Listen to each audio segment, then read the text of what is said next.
baru dengar gitu. Saya kok rasanya saya juga merasa cocok. Saya juga pengen ikut gabung. Saya pengen kenalan ketuanya, pengurusnya gitu dan sebagainya. Dan kita semua. Jadi itu lanjut. Jadi banyak sekali produk-produk potensial sebenarnya yang bisa kita manfaatkan di BPPT, mungkin di LIBI. Ini BPPT saja yang saya identifikasi. Ada kapsul estrogen, ada gelatin halal Pak, gelatin halal kita coba inkubasi. Sempat kita inkubasi bersama waktu itu termasuk IPB. Kita jadikan tenan di balai inkubator. Ternyata yang paling berat memang sertifikasi halal. Jadi sampai sekarang sertifikasi halal itu bisa keluarkan karena sangat berat untuk melihat bahwa gelatin ini kan harus sertifikasi halal ini kan harus lihat dari sumbernya, cara motongnya, semua aspek ditelusuri sehingga untuk mendapatkan gelatin yang halal memang agak berat untuk dapat sertifikasi. Jadi memang hati-hati sekali kita, makanya saya beberapa kali konsultasi dengan Pak Kiai Ali Hafi dengan orang Sulawesi. Dan saya itu hobi sekali makan roti, hobi makan makanan yang ada gelatinnya, tapi sertifikasinya belum halal. Maka dia cuma bilang, nah, saya cuma sarankan baca Bismillah saja katanya. Apa boleh buat? Karena gelatin belum ada sertifikasi halalnya dan tingkat kehalalannya belum bisa dijamin. Nah, dan sidrat, ini yang di BPPT saya sampaikan kantong aspal, kemudian gelagor. Ini kantong aspal strategi inkubasi Pak. Kantong aspal itu dari Singapura sudah masuk, sudah dibeli oleh J-Trade. Kantong aspal teknologi sederhana menurut kita, akhirnya kita tantang teman-teman di Balai Polimer untuk melakukan re-engineering. Setelah itu dapatlah formulanya, kita curi bahasanya Pak. Formula yang persis sama dan kita malah memiliki kemampuan yang lebih. Nah, sekarang ini di proses yang kita mencoba menggandengkan dengan investor. Lagi-lagi kemudian kita terbentur pada beberapa aspek yang meyakinkan investor ini kan mereka juga sangat hati-hati. Kata aspal ini kan sangat butuh proses produksi massal yang investasi yang cukup besar. Saya sudah ketemu investor di PT Metal Internasional di Bogor sana. Mereka siap investasi, terus sekarang belum kita deal. Nah, ini produk potensial menurut saya. Menyaring investor banyak sekali. Termasuk yang terakhir keramba apung ini juga sudah diaplikasi di Banten. Ini contoh saja. Jadi mohon maaf ada bunga-bunganya dikit karena tadi melihat teman presentasikan tentang aktivitas bisnisnya. Termasuk sekarang ini saya terserang di Banten, betul saya ketemu dengan seorang pengusaha sale pisang. Sale pisang, orang semua mencibir, apa sih masuk di sale pisang? Saya bilang, saya melihat karakter calon pengusahanya bagus, dia punya kemampuan, keinginan bisnis yang ulet. Saya cuma tantang pada saat dia datang ke saya, kamu bisa nggak baik untuk menguasai masuk ke pasar retail, ke Carrefour, masuk ke Indomaret, Alfamart, kan kita bisa hitung jumlahnya kan. Saya coba identifikasi hitung jumlah Alfamart, Indomaret, dan ada Indonesia, saya siap investasi. Maka kemudian saya kumpul ada 4 orang untuk berinvestasi di situ untuk base produk. Karena produk sale pisang sederhana kelihatan, ada mereknya Halwaku, mungkin kalau Bapak Ibu sekarang sudah masuk di Carrefour, sudah masuk di Indomaret belum, Alfamart belum. Kemarin masalahnya Indomaret Alfamart karena sertifikasi standarisasi produk yang belum mampu, mereka penuhi di survei, mereka dianggap belum layak. Maka kemudian saya mencoba memfasilitasi dengan tempat sederhana. Itu aktivitas, jadi terus terang mohon maaf, saya berfungsi kadang-kadang berfungsi sebagai negara yang memfasilitasi usaha, tapi di sisi lain kaki saya setelah itu juga investasi di kita biar dapat kuenya kan gitu ya. Jadi dan itu tidak dilarang usaha, fair saja karena insya Allah uang saya pakai uang keluarga. Oke, saya kira itu pembuka saja. Ini yang aslinya Pak. Sampai jam berapa? Boleh masuk lagi? Kalau gitu percepat saja. Jadi saya lihat judulnya tadi tentang lembaga intermediasi ya, jadi membangun kolaborasi antara peneliti dan UKM dalam KPM DSI. Dan saya kira ini semua tema, hampir semua lembaga pemerintah semua masuk ke daya saing. BPPT, LIPI, departemen apa kementerian lain semua ada saya. Karena memang dari saya bangsa agak bersiap-siap. Nanti coba kita lihat, saya mohon maaf mungkin harus sudah lihat paparan Wamendikbud tentang potret sumber daya manusia ya. Ini untuk menyadarkan kita betapa sebenarnya angka di Indonesia ini dari 2010 sampai 2035 ini ada bonus demografi sebenarnya di struktur penduduk Indonesia. Jadi Indonesia di rentang waktu 2010-40 ini cukup potensial penduduk produktifnya dia besar, sehingga kemudian ini menjadi potensi bencana juga kalau tidak dimaksimalkan pemanfaatannya. Nah, ini kita bisa lihat dilihat dengan data-data ini data tentang produknya Pak Profesor Slamet nih. Jadi ternyata ini oversupply mencari kerja Pak. Penggunaan terdidik datanya WMN tiap tahun bertambah ternyata Pak. Sehingga itu ini mengindikasikan bahwa kemampuan serapan tenaga kerja terdidik ini rendah, akan cenderung selalu meningkat pengangguran terdidik. Pada saat kita coba lihat data status tempat kerjanya berdasarkan jenjang pendidikan, coba kita lihat ini potret yang disampaikan oleh Wamen tahun lalu. Di lulusan perguruan tinggi itu ternyata yang berusaha sendiri itu cuma 10% Pak. Coba lihat yang di atas 74% itu bekerja sebagai buruh karyawan. Makanya wajar tadi kalau Bapak bilang bahwa memang UMKM ini pendidikannya rendah, tapi jangan lupa dia mempekerjakan sarjana Pak.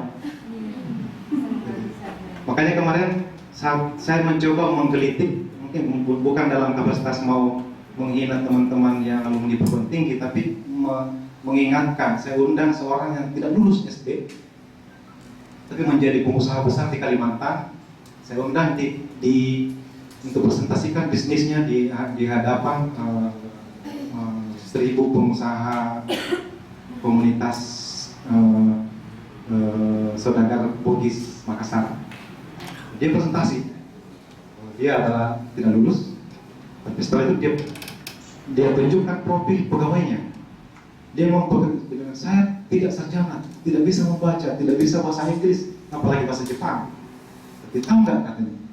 Inilah pekerja saya. Tunjukkan profil pekerja S2 sekian, status sekian, S3 sekian. Luar biasa. Omsetnya dia terakhir sampai tanahnya itu hampir 1.000 hektar sawah, dan dia ekspor ke Jepang hasil tambang. Ini potret yang ada di Indonesia. Nah, kita semuanya ke depan berharap ini baru lulusan SD loh Pak. Apatah lagi kalau dia lulusan perguruan tinggi, tentu akan jauh lebih bagus. Begitu saja Indonesia sudah hebat gitu ya. Nah, kita ke depan sangat pengen ini kita balik. Ini potret. Dan ini data. Nah, saya ingin sampaikan tentang technopreneurship, bahwa bagaimanapun juga bisnis ini memang butuh kemampuan teknologi. Jadi di kami kita sebut technopreneurship. Jadi kemampuan berbisnis dengan kemampuan berbasis teknologi. Itu kemampuan apa yang dibutuhkan? Ini kemampuan disiplin ilmu, menangkap peluang, melalui intensinya, verifikasi inovasi. Nah, Anda ke depan kita harapkan menjadi seorang pengusaha berbasis teknologi, punya kemampuan verifikasi kebutuhan masyarakat, mengubah produk menjadi dapat bersaing di pasar. Nah, ini yang kita lakukan. Dia butuh beranian, pengetahuan, kecerdikan. Mohon punya teorinya semua. Definisi entrepreneurship. Jadi di tempat kami ada yang namanya technopreneurship. Kami setiap tahun 4 sampai 6 kali melakukan program technopreneurship camp yang bersama dengan Kementerian Dunia.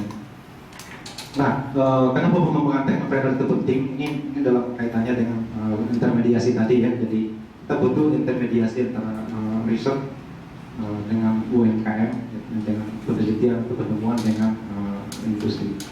Nah, entrepreneur atau technopreneur itu kenapa penting? Ini inovasi merupakan hal yang sangat penting untuk pembangunan atau pembaruan ya. Inovasi merupakan kata kunci, bukan hanya sebagai perbaikan, tapi juga sosial budaya. Salah satu bentuk peran aktor adalah inovasi adalah pelaku usaha dan bisnis. Para technopreneur atau pebisnis inovatif merupakan pelaku pembaruan bagi revitalisasi atau modernisasi bisnis. Ini teori-teori semua yang saya kira tapi penting untuk kita ketahui bahwa bisnis inovatif merupakan sumber potensial inovasi. Jadi bisnis itu harus inovatif. Jadi Anda tadi menyampaikan banyak masalah-masalah di produknya, yang Anda harus lebih kreatif untuk bisa memperbaiki produknya. Karena di pasar ya, yang bisnis inovatif lah yang dibutuhkan. Bisnis pemula yang inovatif, umumnya berskala kecil, bukan merupakan sumber utama perkembangan inovasi, pertumbuhan ekonomi, kan gitu ya. Kita tahu bahwa betapa UMKM datanya 33 juta ya sekarang ya, dari data Kementerian UMKM. Tapi 99% itu usaha mikro, dagang bakso, dagang jualan es, jual buah. Tapi yang berbasis produk teknologi itu teknopreneur gitu ya, entrepreneur yang itu cuma masih di bawah 2%, masih 0,26% data terakhir. Padahal negara maju, sebuah negara mengklaim bisa dianggap maju pada saat minimal 2% penduduknya menjadi entrepreneur. Kita lihat di Singapura sudah 7%, Malaysia sudah tinggi, maka mereka sudah bisa berani mengklaim bahwa dia maju. Indonesia masih 0,26% dari data terakhir, masih sekitar 500 ribuan. Kita masih bonus dari 1 juta sekian gitu ya, pelaku bisnis inovatif. Nah, itu yang kita butuhkan. Jadi memang aktivitas seperti yang dilakukan MIT ini perlu dibanyakkan kepada itu sekalian. Terus terang di kami di BPPT para inkubator melakukan proses kerjasama dengan daerah-daerah. Saya termasuk yang sering jarang di kantor karena keliling ketemu para bupati dan kepala dinas supaya mereka memperbaiki sistemnya. Di daerah Pak, mereka juga punya target untuk memberikan pelatihan wirausaha. Dinas perindustrian target melatih 50 tahun ini. Cuma terlatih pengeluarannya. Dinas tenaga kerja 100 tahun ini terlatih saja, terdata semua. Setelah kita datang, kita minta datanya mana yang sudah jalan, 0 Pak, nggak ada. Makanya kemudian kita memberikan sebuah model supaya mereka menjadikan lembaga intermediasi, lembaga inkubator, supaya objeknya itu tidak usah banyak. Kalau perlu 10 saja atau 20 saja jadi tenang, tapi semua sepakat SKPD melakukan program menyerang, menginkubasi terhadap 20 ini, supaya tiap tahun dicetak menjadi pengusaha berbasis lokal. Terjadilah produk-produk lokal. Kalau kita semua di daerah ini, mudah-mudahan di sini tidak. Di daerah saya suruh identifikasi di badannya, Pak. Di badan Anda berapa persen produk lokal? Kan ternyata nggak sampai 5%. Sebut jam tangan, ternyata dari luar negeri. Sebutlah baju, ternyata sudah mulai dari Cina sekarang batik. Sebutlah sepatu, sebutlah laptop HP, hampir semua dari luar Pak. Belum lagi nanti 2015 sudah sangat bebas masuk. Habis kita jadi negara. Memang kita negara pasar, ada potensial. Nah, daerah kita sarankan, kita motivasi. Di tahun ini kita akan bikin 10 kabupaten kota untuk mendirikan lembaga inkubator yang melakukan proses produktivitas dalam daerahnya. Ini kita lakukan. Karena kita harus bangun-bangun, Pak. Nah, mudah-mudahan MITI juga ke depan menjadi salah satu yang ke depan bisa mensupport negeri ini supaya tidak menjadi bulan-bulanan di banjir impor. Ilmu pengetahuan sangat banyak, hasil riset sangat banyak, tapi kemudian secara kebijakan, secara strategi tidak punya cara, kalah strateginya untuk mampu masuk ke pasar. Contoh zinc oxide, kenapa lampu kita nyala misalnya? Karena impor semua Pak. Saya tanya teman-teman LIPI, dia mampu membuat. Jadi suatu hari saya jadikan tenan di inkubator, Pak. Saya panggil teman yang siap melakukan investasi, angel investor. Saya siapkan 100 juta, memang ditantang si peneliti Pak Nurul Taufikur Rahman. Pak Nurul, ini ada 100 juta, mampu nggak ada membuat zinc oxide? Kalau berhasil perjanjiannya seperti ini, kalau gagal uang kami hilang. Kan gitu. Alhamdulillah inkubasi. Kalau tidak dilakukan seperti itu, ya habis kita akan dipermainkan oleh para pebisnis. Jangan lupa Pak, di level sana, anggota DPR sih nggak ada Pak? Nggak ada. Pak, anggota DPR. Hampir ya. Saya kenal karakter teman-teman pengusaha di Dewa. Beliau sangat senang jadi pedagang. Kalau luar negeri itu Pak bukan survei, cari potensi. Jadi bisnis apa kita masukkan di Indonesia? Kita jadi mediatornya. Jadi jadi negara kita ini. Makanya pada saat dibahas tentang riset, dibahas tentang bagaimana produktivitas dalam negeri, ya lipsnya mereka mengatakan kita butuh teknologi ini, butuh produktivitas negara. Tapi diam-diam dibalik, kita berdua terganggu. Ini yang terjadi. Makanya terus terang sangat berharap ke depannya kalau bisa jangan mereka lagi lah, jangan pengusaha jadi anggota DPR. Kalau bisa jadi dari pegawai negeri lah, ya, dari peneliti. Karena mereka punya keinginan untuk membangun masyarakat. Sudah terbiasa hidup pas-pasan kan gitu ya. Jadi kalau pengusaha aja biasa. Ini mohon maaf agak terlalu ngelantur. Ini tentang apa yang kita lakukan dengan kebijakan sistem inovasi. Ini iklim-iklim yang harus dibangun.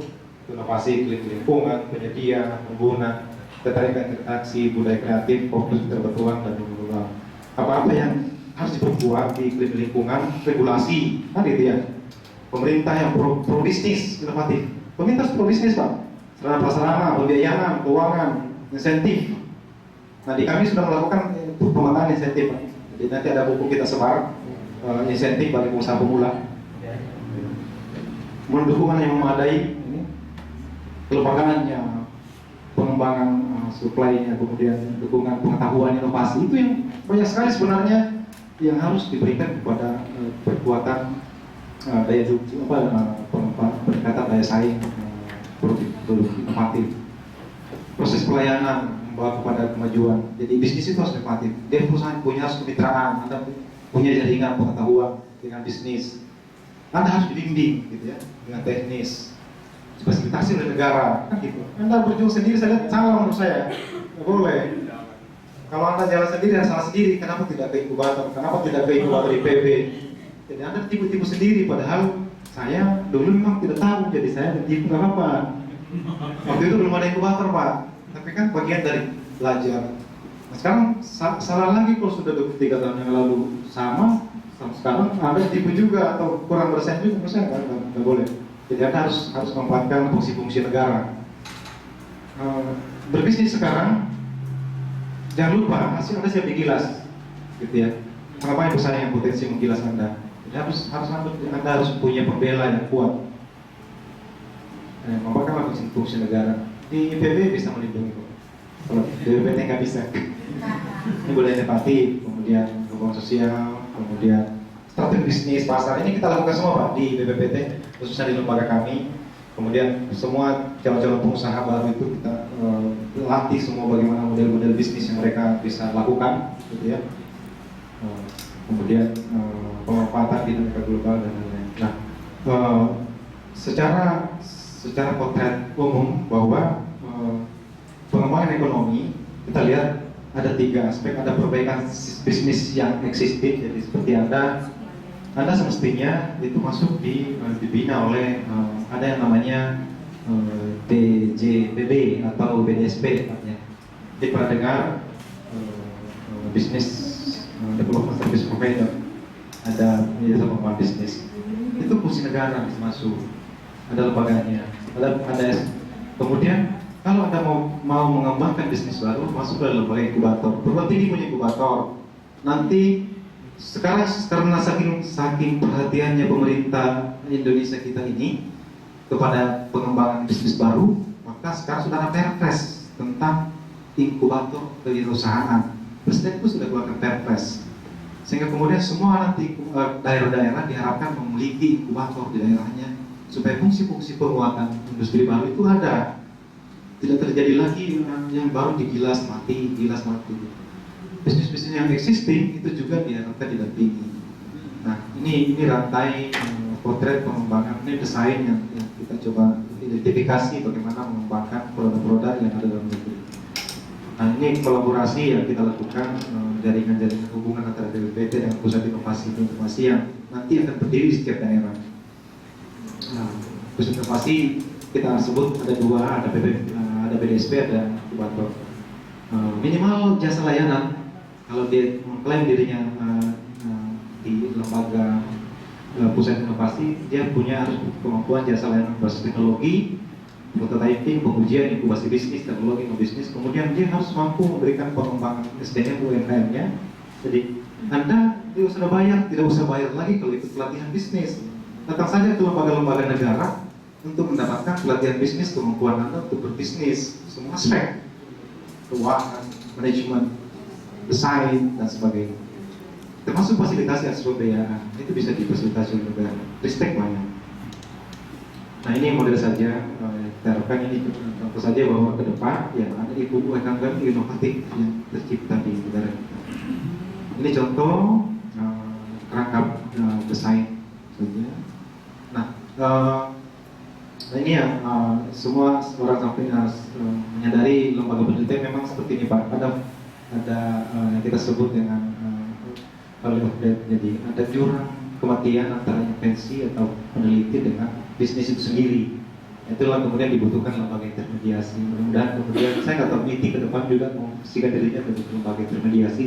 Menurut saya adalah hal yang luar biasa karena pemerintah dalam hal ini ada 3 menteri yang sudah mendukung, mengklaim dirinya akan mendukung lembaga intermediasi, Kementerian KUKM, Menristek, dan Mendikbud, Mendikbud sekarang. Dia sudah tantangan sebagai 3 menteri tentang pengembangan kewirausahaan. Itu juga menurut saya MITI bisa provokasi, kejar mereka janjinya kan gitu ya. Kan cuma persoalan tidak ada yang mengejar, gitu. Saya penting untuk kita dapat uangnya mereka banyak pusing untuk menyalurkannya Pak. Ya terus terang, sehingga kadang-kadang mengarahkan ada proyeknya. Saya pada saat kaki saya di pengusaha Pak, saya pernah dapat proyek mereka. Proyek saya dijadikan sebagai proyek menutupi fiktifnya. Jadi saya real pekerjaan saya, itulah yang proposal paling atas pertanggungjawabannya. Bagus sekali, saya dikasih 1 miliar untuk bertanggungjawabkan pekerjaan. Yang lain fiktif di bawah.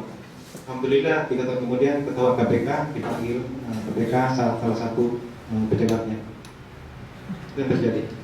Nah ini platform penguatan sistem inovasi ini desainnya sudah ada di negara kita. Jadi ada sistem industri, kita lihat di sisi kiri sistem industri, di sisi kanan sistem pendidikan di depan. Nah di tengahnya intermediasi. Mudah-mudahan MITI juga akan ada di meramaikan intermediasi ini. Kami mengklaim BIT, Balai Inkubator BPT ada di sini. Semua lembaga internasional ada di sini untuk melakukan proses penguatan, pemanfaatan sistem inovasi ini. Jadi nanti ada permintaan di negara gitu ya, di masyarakat. Ada infrastruktur, ada standarisasi, ada perbaikan, ada framework condition yang dibutuhkan kebijakan-kebijakan. Nah, sistem politik juga ikut bertanggung jawab terhadap itu.